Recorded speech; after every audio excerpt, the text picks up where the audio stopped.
Why are my people quitting? Why do people leave stuff? Why is it so hard to get people to join your business, join your church, stay in your church, stay in your business? Why is there so much turnover? Is this normal? Is it me? Am I doing something wrong as a leader? Will I ever find somebody who wants it like me, who's committed like me? Why am I wasting my time with all these people who don't work out?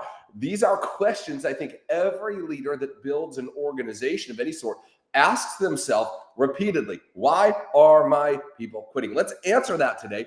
And let's answer that with some biblical truth, some ancient wisdom, some wisdom of the ages. Okay. And so let's start with a prerequisite. It might be you. It might be you as a leader. We owe people two things. We owe the people who follow us two things. We owe them two things and two things only. Number one is an example. We owe them an example. We owe them a picture, a personified picture of what their life can be like when they follow this pathway. We're the example, or we're a warning to them. And so when people look at us, they ask, is this somebody that's worth following? Is this somebody that I can trust? Does this person have the sort of life that I want? Is this person's life attractive to me? And that is a question that we've got to strive to have a resounding yes to, because if you don't provide that example, you may be the reason that people aren't staying. They look at you and they say, no thanks, I'd rather not, I'm okay, I'm all set. So we owe people two things. We owe them an example, number one, okay, and we owe them an environment. We owe them an environment in which their dreams can flourish, a place where they can plug in and they can become a better version of themselves, where they can be taught and trained and empowered. And so if we don't build an environment that's conducive for their growth, they likely will leave because it's not a healthy place. Healthy things grow. Unhealthy things die. There is no middle ground. You're either growing or you're dying. There is no stagnant. There's no middle. And so we want to make sure that we are providing those things. Okay, so that's a great place to look. Why are my people quitting? Well, it might be me. It's probably not, but it might be me. Let's start there. Have I provided a great example? Can I look at people and say, do as I do, not as I say? Can we look at them and say, if you do the things that I'm doing, you'll have the results that I'm having? And by the way, those are the results that you want. Those are the results that you need in your life. Your life's going to be better if you follow me. If we go together to this great vision, our life's going to be amazing. Okay. Number one, have I given them an example? An example to be proud of, an example that they can follow, an example that's attractive and enticing to them. And then have I given them an environment? Have I created an environment and a culture that lifts people up instead of tears them down, that releases their dreams instead of cages them into confinement? Have I done these things? Now, if you've done those things, it's not you. It's them. It's not you, it's them. And that's a great relief, because as leaders, we can drive ourselves crazy trying to keep unkeepable people. There are some people that are just born to leave. They're quitters. That's what they do. Their pastime is quitting. Their hobby is quitting. Their weekend sport is quitting. They are professional quitters. They quit everything they do all the time. Okay, so have you provided those? If you provided an example and an environment, you're good. You're off the hook. Now, the second thing that we want to look at as a prerequisite of why people are leaving is misalignment. Is what you offer and what they want out of alignment. You know, in business, I would always tell people leave because there's nothing they want in their life that requires what your business has to offer them. They don't have any dreams that require large recurring income. They don't have any dream to change the world in some way. And so they can accomplish all they want in their life without you, without your vision, without your dream. And so sometimes we just have misaligned people. We just have people that aren't a good fit for what we're doing. And that's okay. We don't need everybody. We just need the right people. A small group of committed people can change the world. And in fact, that's the only thing that ever has changed the world. We don't need the masses to begin with. We need a committed core that is in alignment with our culture and our vision and our mission. Okay, so here's a couple of prerequisites. But why do people leave things? Other than there's no reason for them to be there because what they want and what you're offering aren't in connection with each other, and not because of you, because you have provided an environment and an example. Why do people leave? And I think we can find the answer to this in the scriptures. In Mark 4, Jesus talks about a parable of the sower. Now, a sower is not like a seamstress who's sewing things, but rather sowing seeds. He's talking essentially about a farmer who's planting seeds. and he reads this parable. He tells this parable. He says this. Okay, he says, listen, behold, a sower went out to sow, and it happened as he sowed that some seed fell by the wayside, and the birds of the air came and devoured it. The birds of the air came and devoured it. Okay, so this is the first sort of thing. So we're scattering seed, and this is an allegory. It's a metaphor for inviting people into your organization, inviting people into your mission, inviting them into your business. And so we invite them, we sow that seed, okay, but these people specifically, it gets tossed by the wayside, and the birds in the air come and snatch it before it has any chance to grow. Okay, and so what is he saying here? So some people just never get it at all. They just never get, they're just not open to it. And so we're inviting them, and they don't even really ever get started. They just don't ever begin the process. It's snatched away and gone before anything good can happen.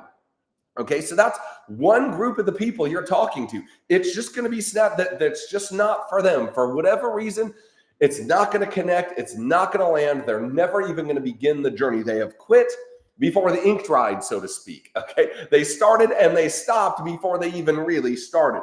Okay, he said, some fell on stony ground where it did not have much earth, and immediately it sprang up. But because it had no depth of earth, when the sun was up, it was scorched. And because it had no root, it was withered away. And so these are people who join things, and they're very excited. They're very plugged in. They're talking a big game. I'm going to be the biggest person. I'm going to be I'm going to do all these things, right? They're very excited. They're very enthusiastic. There's some growth that happens immediately. But because there is no root in themselves, they can endure only for a little while, right? And in other words, it's not theirs to own. They're following somebody else's idea, but they never own it personally. They never get that understanding. If you run a church, they never develop that personal relationship with Christ. They're here, they're hearing about it, they're excited about it, but they're very shallow on the inside. There's no root there. There's no root. And so when the sun comes up, it gets burnt up because there's no depth of connection there. That happens in business too, right? Somebody says something negative, and it's not their believing that they're living on, it's your believing. And so they're challenged, they're criticized, they're told no, they're rejected. And because they don't have a root in themselves, because they don't know who they are, they don't know what they have, it's taken from them, it's given up because there is no depth. There is no depth, okay? He says this. He said, and some seed fell among thorns, and the thorns grew up and choked it out, and it yielded no crop. So this again, they start, it begins to grow, but it's growing around thorns. And Jesus explains this later. The thorns are the cares of the world. Life happens. This occurs. There's a marriage problem, a challenge at work, a financial hardship. They're going for a period of time, but then life takes them out. The busyness of life, the circumstances of life, poor preparation, a lack of certain resources, and it prohibits them from continuing to grow. Okay? And the fourth thing, it says, but other seed fell on good ground. It fell on good ground and yielded a crop that sprang up, increased and produced some 30, 60, and 100-fold. This is the multiplication. This is the reason you're sowing the seed. This is the reason you're building the organization. It's for these people who he called good ground. Why do people quit? Because they're not good ground. They're rocky ground. It's ground by the wayside. It's ground that's planted with a bunch of thorns. It's not you. It's them. And this was a teaching and a truth that coming from the ministry I had on the inside of me. And so when I got into business, it was no surprise to me when people texted me and said, well, I've been thinking. What happened? The thorns got you, right? Well, I don't know if this is me. What happened? What happened? The sun scorched you. You weren't rooted. You weren't rooted in yourself. Somebody told you something, and instead of believing in your dream, you believed in their opinion. And when you buy other people's opinions, you buy their lifestyles, right? So buyer beware. This was occurring. And so I understood this. And this mentality, understanding, hey, if I've given you an environment, I've given you an example, okay, there's an alignment here. Your life needs what we have to provide. Then I understand that most people aren't going to stay. Most people. Notice there were 4 sorts of people. Now it's not, Jesus doesn't talk about equal spreading of the seed. He just said there were 4 sorts. There were sorts where the birds of the air came and took it before it started. There were sorts where it started growing gladly, but there was no root. And so when adversity came, it killed it. Then there was some that grew for a while, but it grew up around thorns and it got choked out by the cares of life. And then there was good soil, good ground, and that's where the return was produced. That's where the return was produced. And many of us, we're sowing seed onto rocky ground. We're sowing seed and the birds of the air are coming to get it. We're sowing seed and the thorns of life are choking it out. And yet we think it's us. We think something's wrong with me. I must not be a great leader. Maybe God doesn't want me to do this. I don't know. This is so hard. What's wrong? What's my challenge? And it's not you. It's them. It's bad ground. It's bad ground because when you sow good seed on good ground, God's way is multiplication. It's 30, 60, or 100-fold. This is a multiplier. This is a multiplier. And so understand this. Our job is not to direct and to dictate the outcome. Our job is to sow the seeds. We're the seed sower. He's the crop producer. Let me say that again. We are the seed sower. Our job is to sow the seed. Our job is to spread the message. Our job is to make the invite. Our job is to recruit the people. Our job is to get them to come to church on Sunday. Our job is to sow the seed. Our responsibility, we are the sower of the seed. God's responsibility, he is the grower of the seed. We're the sower of the seed. He's the grower of the seed. And many times we get very discouraged because we have our job mixed up. We believe we're the grower of the seed. Well, it's not growing. I must have done something wrong. No. We haven't sown enough seed on good ground. Now we can learn to recognize good ground and we can sow more seed. Those are the two things we can do to control the harvest that we're getting, or at least to influence it. We can learn to look at that good ground. Okay? We can learn to look at that good ground. We can begin to recognize it. What's that landscape look like? Well, that's a bunch of cliffs.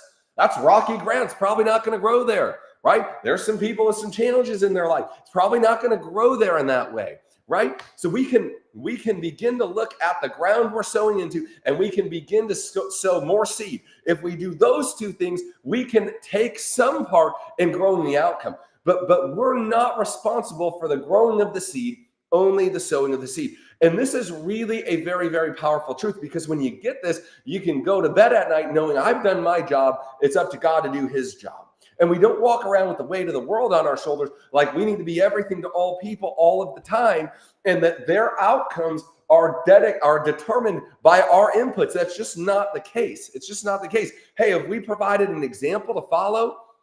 Have we provided an attractive life that people want to be a part of? Have we created an environment that's conducive for their growth, that respects and honors them, puts them in a position that challenges them to be great?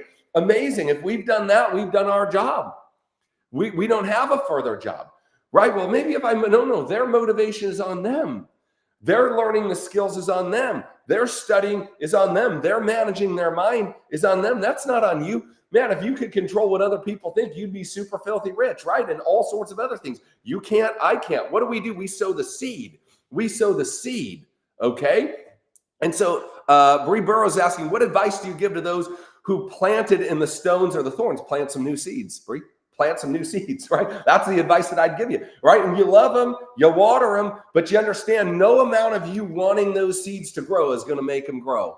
And some of you want the seed to grow more than the seed itself wants to grow. And it frustrates you and it burns you out and it causes you to have all these doubts and all these worries. And eventually you stop sowing the seed because you begin to think that something's wrong with the sower or something's wrong with the seed.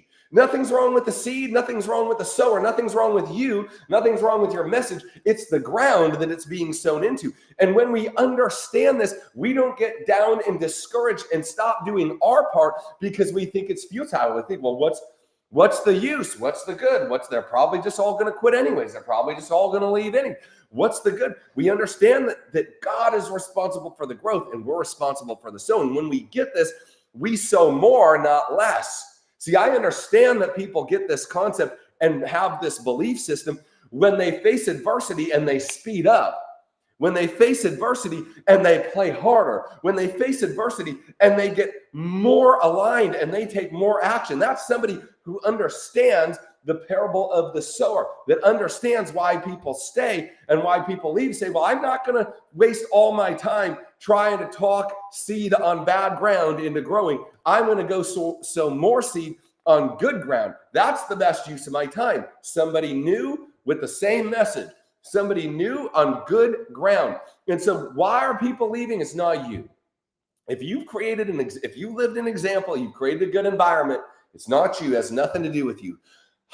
So take a deep breath. That's a freaking relief if I've ever seen one. And let's go sow some more seed. Learn to recognize that good ground and sow the heck out of that seed. And man, some of those people are going to amaze you. Some of those people, man, they're going to plug into your church and their life's going to be radically transformed. And they end up becoming ministers and building great empires in the kingdom. Some of you bring that person into your business and you can't chase them away. And they go and do 10 times more than you ever did. And they love it more than you. And they want it more than you. And they do it faster than you. And those people are out there. But you got to sow the seed in mass and you got to sow it on good ground and stop wasting all your time and effort and energy and emotion trying to talk bad ground into producing good crops.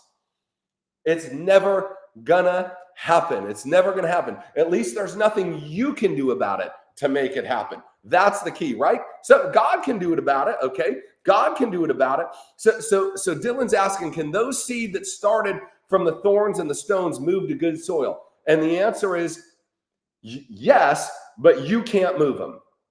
They have to move themselves. Can you sow seed into bad soil and still get a return? You absolutely can.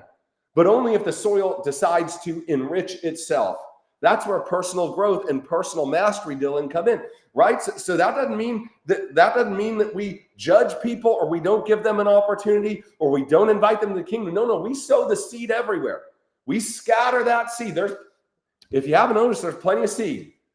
There's plenty of seed to scatter. We scatter that seed everywhere. But we just understand I can't do anything about the condition of the soil in your life. I can't do anything about the condition of your heart. I can't do anything about the condition of your belief systems. I can try to influence it. I can try to show you what good soil looks like through my example, through my environment. I can do those things, but I can't make you choose to enrich yourself. Only you can choose that. Only you can choose that, Dylan. And so it's so powerful, right? Because when we understand this, man, we get to detach from the outcome. I've done my job. I've sown the seed.